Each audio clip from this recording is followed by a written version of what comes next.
Sud Radio Berkov dans tous ses états, les perles du jour.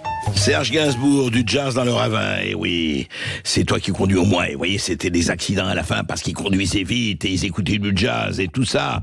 Eh bien écoutez, soyez heureux, alléluia, alléluia, nous sommes sauvés, la vitesse sur le périphérique à Paris va être abaissée à 50 km/h après les JO, 50 km/h, tous les taxis qu'on prend et tout le monde, 50 km/h, oui, l'annonce a été faite la semaine dernière, le nouveau plan climat de la ville de Paris, parce que c'est évidemment au nom de la pollution, évidemment. Alors, transformation du périphérique avec une voie dédiée au covoiturage, bien sûr, très bien, et abaissement de la vitesse après les JO. Voilà. Donc, voilà, ça a été fait. Comprenez... Et alors, c'est magnifique, ça. Et là, j'aurais aimé, c'est vrai, Thibaut, on n'a pas eu le temps, mais mettre une musique dramatique. Écoutez ce que disait Dan Lert. Comment accepter que des gamins qui vivent à proximité des autoroutes urbaines, que sont le périphérique, suffoquent à coups de crise d'asthme, en particulier dans les quartiers populaires dans Paris? Mais oui, mais c'est vrai. Mais écoutez, je ne comprends pas Dan Lert, franchement. 50 km, mais c'est trop. Non, il faut arriver à 30 km. Moi, je dirais plus, voilà, 20 km, oui.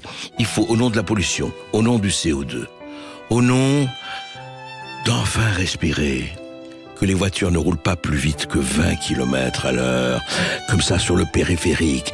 Et dans Paris, 10 km à l'heure, 5 km à l'heure. Avançons avec la vitesse des 1000 pattes. Soyons tous des tortues de terre. Soyons comme ça, limitons la vitesse, limitons.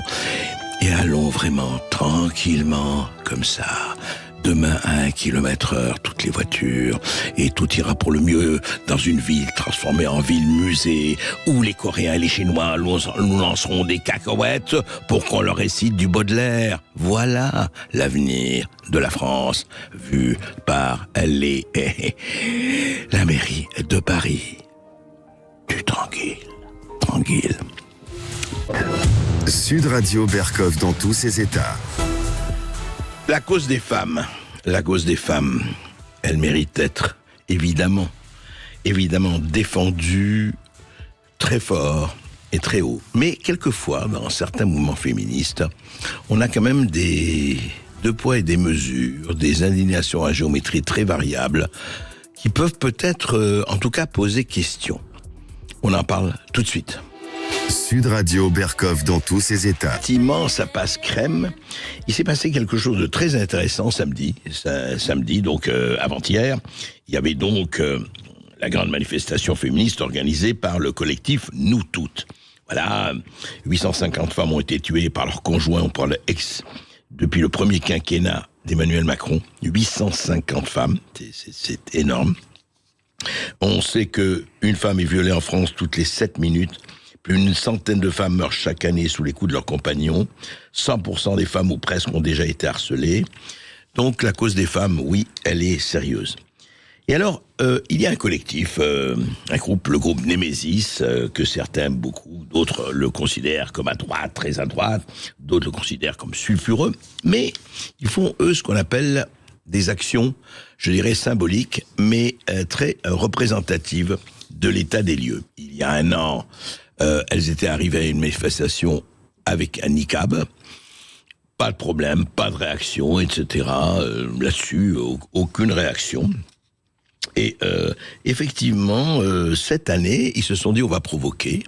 On va voir, on provoquait, donc elles étaient venues avec des masques.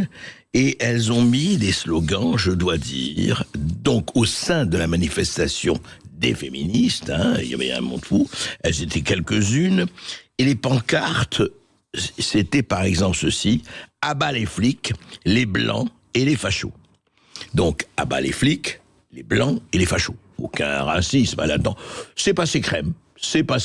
Les gens regardaient, je dis pas qu'ils applaudissaient, mais on vit regarder avec une espèce de bienveillance. Dans un mouvement féministe, antiraciste, en principe. Non, mais alors, il y a racisme et racisme, comme vous le savez. Il y a certaines personnes racisées sur lesquelles il faut évidemment pas toucher, parce que sinon, vous êtes à la droite d'Adolf Hitler, et pour le reste, eh bien, ça passe crème. Il y avait aussi, par exemple, une pancarte, chez les photos, là, je pourrais vous les montrer, mais à l'image, ça ne donne rien.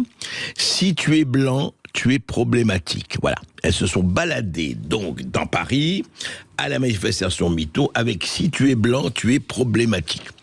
Je ne sais pas si ça parle ou ça ne parle pas, mais ce qui est extraordinaire, c'est que d'autres féministes sont venus pour parler aussi de ce qui s'est passé le 7 octobre en Israël et avec un certain nombre, on peut dire, de viols, de tabassage et de massacres, etc. Et elles ont été refoulées parce que c'est pas le problème, c'est pas le problème.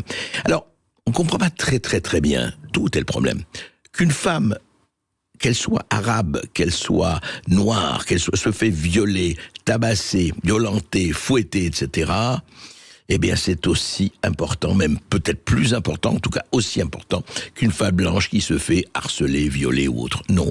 Apparemment, il y a, voilà, comme toujours, dans ces manifestations, comme on l'a vu dans la Drôme, comme on l'a vu à Romans-sur-Isère, il y a 2 points de mesure. C'est extraordinaire, la bonne conscience. La bonne conscience ne fonctionne qu'à géométrie variable. On le voit, et c'est assez triste.